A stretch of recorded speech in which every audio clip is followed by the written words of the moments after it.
Monsoon का नया ताकतवर स्पेल। कराची में वक्फे वक्फे से बारिश, कहीं तेज और कहीं हल्की बरसात। सांगड़, हैदराबाद समेत सिंध के मुख्तलिफ शहरों में बादल बरसे। केकथर में बारिश से दर्जनों देहात का जमीन राब्ता मुनक़ता हो गया। महकमा मौसमियात ने इस्लामाबाद और लाहौर समेत पंजाब के कई शहरों में मूसलाधार बारिश की पेशगोई कर दी। नसीराबाद, सिडनी समेत बलूचिस्तान भर में बारिश हुई।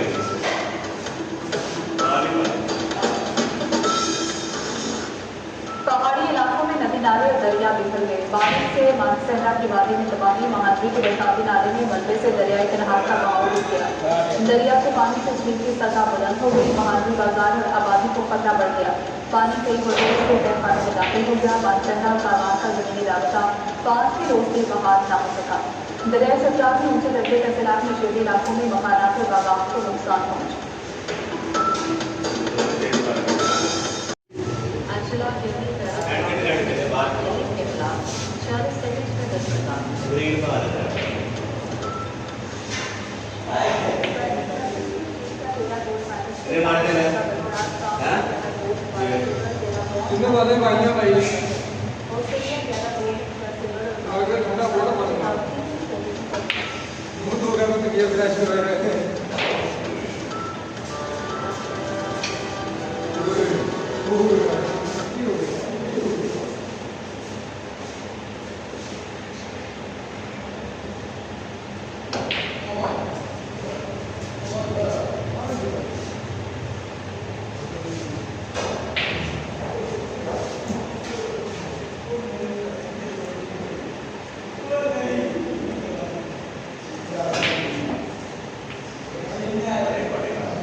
Thank you.